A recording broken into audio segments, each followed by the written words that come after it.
నమస్తే, నేను ప్రశాంత్. కొండా సురేఖ మంత్రి పదవి పోబోతుందా, మరి ఆ స్థానంలో విజయశాంతిని కానీ ఇంకెవరినైనా తీసుకోబోతున్నారా అనే విషయాలు అయితే తెలుసుకుందాం. దీని గురించి అయితే మాట్లాడేందుకు ప్రస్తుతం మనతో పాటు సీనియర్ జర్నలిస్ట్ సిఎస్ రావు గారు ఉన్నారు. నమస్తే అండి. నమస్తే సార్. కొండా సురేఖ గారు ఇప్పుడు పరిస్థితి ఏంటి? తన మంత్రి పదవి పోతుంది అని చెప్పేసి సోషల్ మీడియాలో చాలా వినిపిస్తూ ఉంది. అదేవిధంగా తన ప్లేస్లో విజయశాంతి గారు రాబోతున్నారు అన్నట్లు కూడా వినిపిస్తుంది. ఇది ఎంతవరకు నిజం? ఇప్పుడు చాలా కాలంగా కూడా కాంగ్రెస్ పార్టీ మంత్రివర్గానికి సంబంధించి మార్పులు ఉంటాయి. ఒక 6 మంత్రులు తీసుకునేదానికి అవకాశం ఉంది. ఇప్పుడు 6 మంత్రులను తీసుకోవడంతో పాటు ఇప్పుడు ఉన్నటువంటి కొంతమంది మంత్రుల్ని పక్కన పెట్టేటువంటి అవకాశం ఉంది అనేటువంటి చర్చ గత కొంతకాలంగా జరుగుతూ ఉంది. ఎప్పుడు చర్చ వచ్చినా కానీ మంత్రి సురేఖ అవుట్ అనేటువంటి ఎక్కువగా ప్రచారం ఉంది. ఎందుకు ఉంది అని అంటే ఆవిడ తరచూ యాదృచ్ఛికమా లేకపోతే ఉద్దేశపూర్వకమో తెలియదు కానీ వివాదాల్లోకి వెళ్ళిపోతున్నారు. నాకు తెలిసినంత వరకు ఆవిడ వ్యూహాత్మకంగా వివాదాల్లోకి అయితే వెళ్ళరు. కొంచెం ముక్కుసూటి మనిషి, అలాగే కొంత ఆవిడ సెంటిమెంట్గా కూడా ఉంటారు. సో కాబట్టి ఆవిడ వ్యూహాత్మకంగా అయితే వివాదాల్లోకి వెళ్ళరు, కానీ వివాదం ఏది చేయరు, కానీ చేసే ఆలోచన కూడా ఆమెకు ఉండకపోవచ్చు. బట్ యాదృచ్ఛికంగా ఆవిడ వివాదాల్లోకి వెళ్ళిపోతున్నారు. ఇప్పుడు తాజాగా జూన్ 2వ తారీఖున తెలంగాణ ఆవిర్భావ దినోత్సవం. ఆ సందర్భంగా వరంగల్లో వేడుకలు జరిగాయి. మంత్రి హోదాలో ఉన్నారు కాబట్టి అటవీ శాఖ మంత్రి తెలంగాణకి ఆవిడ మంత్రి హోదాలో ముఖ్య అతిథిగా హాజరయ్యారు. హాజరైనటువంటి సందర్భంగా ఆవిడ ప్రసంగిస్తూ తెలంగాణ ఆవిర్భావ శుభాకాంక్షలు బదులుగా గణతంత్ర దినోత్సవ శుభాకాంక్షలు అని చెప్పి అన్నారు. అంతే. ఇక నెట్జన్లు ఆవిడ్ని ట్రోల్ చేయటం మొదలుపెట్టారు. ఒక సీనియర్ మంత్రి అయ్యింది, సీనియర్ పొలిటీషియన్ అయ్యింది, తెలంగాణ ఆవిర్భావ దినోత్సవానికి గణతంత్ర దినోత్సవానికి రెండింటికి తేడానే తెలీదా అనేటువంటి యాంగిల్లో ఇప్పుడు ఆవిడని నిలదీస్తూ ట్రోల్ చేస్తున్నారు సోషల్ మీడియాలో. ఇవాళ సోషల్ మీడియా బలంగా ఉంది కదా, ఇప్పుడు అది ఒక వివాదంలోకి వెళ్ళిపోయింది. అదొక వివాదం, ఇప్పుడు తాజా వివాదం. ఇప్పుడు అంతకుముందు వివాదాలు కూడా చాలా ఉన్నాయి. అంతకుముందు రీసెంట్ తీసుకుంటే ఏంటి, దీనికన్నా ముందు వివాదం తీసుకుంటే ఏంటి అని అంటే మంత్రులు పైసలు ఇస్తేనే ఫైల్స్ క్లియర్ చేస్తారు అని చెప్పేసి అన్నారు. దాని మీద సహచర మంత్రులు కూడా కొంత ఆవిడ మీద గుర్రుగా ఉన్నారు. ఆవిడ తర్వాత క్లారిఫికేషన్ ఇచ్చారు. నేను బీఆర్ఎస్ పార్టీ ఉన్నప్పుడు ఆ రోజు క్యాబినెట్లో ఉన్నట్టు మంత్రుల గురించి చెప్పాను, కానీ ఇప్పుడున్నటువంటి క్యాబినెట్ గురించి నేను చెప్పలేదు. అది వక్రీకరించి మరొక కోణంలో అది వెళ్ళిపోయింది ఆ ఒపీనియన్. అది నేను అన్న ఉద్దేశం వేరు, వెళ్ళినటువంటి ఉద్దేశం వేరు అని చెప్పారు. ఎంత చెప్పినా కానీ ఆల్రెడీ వెళ్ళిపోయింది, ఆ న్యూస్ బయటకు వెళ్ళిపోయి ఆవిడ మీద అనేక మంది విమర్శలు గుప్పించారు. బీఆర్ఎస్ పార్టీ దాన్ని అనుకూలంగా మలుచుకొని క్యాబినెట్లో ఉన్న మంత్రి సురేఖ గారే చెప్పారు, పైసలు లేకుండా ఫైల్స్ క్లియర్ చేయట్లేదు మంత్రులు అని చెప్పేసి వాళ్ళు దాన్ని అడ్వాంటేజ్గా తీసుకున్నారు, ఎంత క్లారిఫికేషన్ ఇచ్చినప్పటికీ.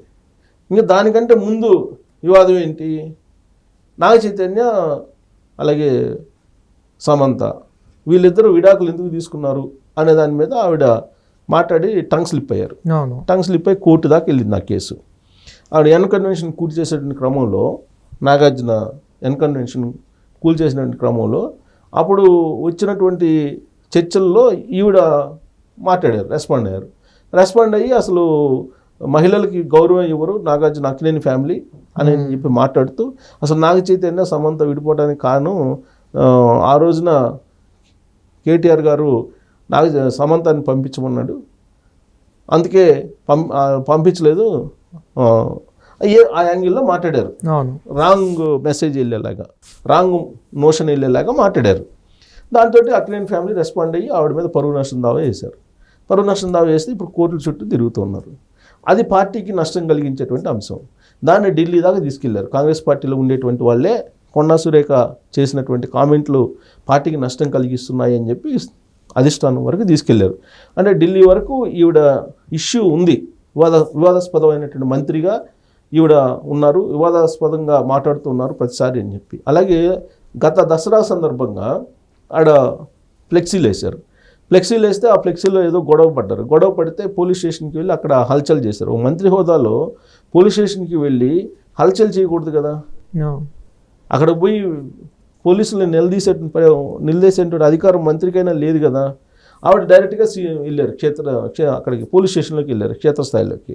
సో దాంతో అప్పుడు కూడా ఆవిడ వివాదం నెలకొంది.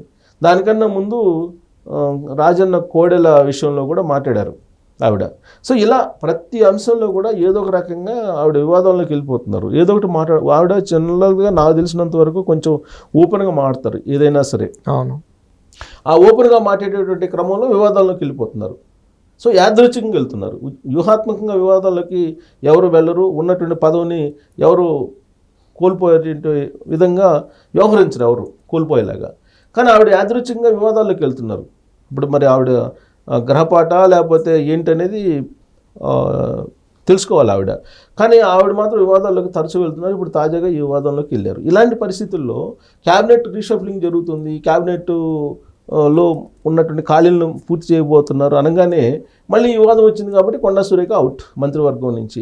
మరి మంత్రివర్గం నుంచి కొండా సురేఖని కనుక తీసేస్తే మరి ఎవరిని తీసుకుంటారు అని అంటే ఇమీడియట్గా విజయశాంతి గారి పేరు వినిపిస్తుంది. కారణం ఏంటంటే రీసెంట్గానే ఆవిడ ఎమ్మెల్సీ అయ్యారు. అది కూడా మీనాక్షి నటరాజన్ గారు ఎంపిక చేసినటువంటి ఎమ్మెల్సీ ఆవిడ. యాక్చువల్గా ముఖ్యమంత్రి రేవంత్ రెడ్డి గారు ఒక లిస్ట్ తయారు చేశారు ఎమ్మెల్సీలకు సంబంధించి. దానికి పూర్తి భిన్నంగా ఉండేటువంటి లిస్టు అధిష్టానం ఓకే చేసింది.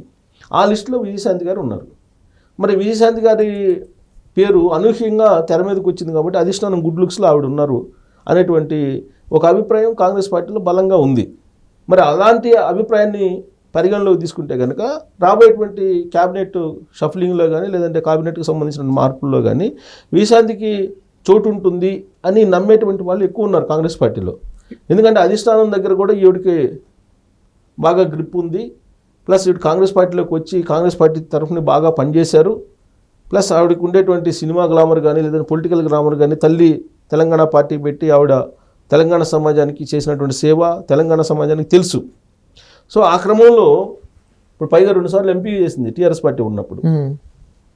అలాంటి రాజకీయ నేపథ్యం ఉన్నటువంటి విజయశాంతి గారిని మంత్రివర్గంలోకి తీసుకుంటే కనుక బీసీ వర్గానికి ఇచ్చినట్టు అవుతుంది, మహిళకి ఇచ్చినట్టు అవుతుంది. ఇప్పుడున్నటువంటి కొండా సురేఖని తప్పించడం బెటరు, వివాదాల్లోకి వెళ్ళి పార్టీకి నష్టం చేకూరుస్తున్నారు అనేటువంటి ఒక అభిప్రాయం కాంగ్రెస్ పార్టీలో ఉంది. బట్ కొండా సురేఖని గారిని తీసేస్తారంటే అంత ఈజీగా తీసారు. కారణం ఏంటంటే ఆ సీనియర్ పొలిటీషియన్ తొలి నుంచి కాంగ్రెస్ పార్టీలో ఉంది. మధ్యలో వైఎస్ఆర్ కాంగ్రెస్ పార్టీకి వెళ్ళింది, తర్వాత బీఆర్ఎస్ పార్టీలోకి వెళ్ళినప్పుడు కూడా టీఆర్ఎస్ పార్టీలోకి వెళ్ళినప్పుడు కూడా మళ్ళీ కాంగ్రెస్ పార్టీలోకి వచ్చారు. అవును. సో తొలి నుంచి కాంగ్రెస్లో ఉన్నారు. మధ్యలో కొంచెం రకరకాల కారణాలు ఉంటాయి రాజకీయాల్లో. వాటికి అనుగుణంగా ఆవిడ కూడా కొన్ని రాంగ్ స్టెప్స్ చేశారు. అయినప్పటికీ కూడా కాంగ్రెస్ పార్టీ అధిష్టానం దృష్టిలో ఆవిడ ఉన్నారు సీనియర్ పొలిటీషియన్గా. సో కాబట్టి ఆవిడ్ని కొనసాగిస్తూనే విజయశాంతి గారిని మంత్రివర్గంలో తీసుకుంటారా, లేదంటే ఆవిడ్ని తొలగించి ఈవిడ్ని మంత్రివర్గంలో తీసుకుంటారా, మహిళా ఈక్వేషన్ తీసుకొని లేదా బీసీ ఈక్వేషన్ తీసుకొని అనేది కూడా ఒక చర్చ నడుస్తుంది. సో తాజాగా మళ్ళీ వివాదంలోకి వెళ్ళారు కాబట్టి ఈ మంత్రివర్గం నుంచి అవుట్ అనేటువంటి న్యూస్ మళ్ళీ స్ప్రెడ్ అవుతుంది. అది నిజం కాకపోవచ్చు. ఎందుకంటే కాంగ్రెస్ పార్టీ అధిష్టానం బీసీలకు ప్రాధాన్యత ఇవ్వాలనుకుంటుంది. బీసీలకు ప్రాధాన్యత ఇచ్చేటువంటి క్రమంలో ఒక బీసీ మహిళ ఉన్న కారణంగా ఇంకో బీసీ మహిళను తీసుకోవాలని ఏం లేదు, మళ్ళీ తీసుకోవచ్చు, విజయశాంతి గారిని కూడా తీసుకోవచ్చు. అవును. సో కాబట్టి ఆవిడ అవుట్ అనే చెప్పడానికి లేదు 100% ఎవరు కొండా సురేఖ మంత్రివర్గం. బట్ మంత్రివర్గ విస్తరణ అయితే జరుగుతుంది త్వరలో. మంత్రివర్గ కూర్పు కూడా జరగబోతుంది. దాంట్లో విజయశాంతి గారికి అయితే స్థానం ఉంటుంది అని చెప్పి అంటున్నారు. కొండా సురేఖ ఉన్నా లేకపోయినా మంత్రివర్గంలో విజయశాంతి గారికి అయితే మంత్రివర్గంలో స్థానం ఉంటుంది అనేటువంటి ఒక ప్రచారం అయితే ఢిల్లీ నుంచి తెలంగాణ వరకు జరుగుతోంది. మరి రాబోయే రోజుల్లో మరి కొండా సురేఖ గారి భవిష్యత్తు ఏంది, విజయశాంతి గారి లక్ ఏంటి అనేది మనం wait and see. Thank you sir.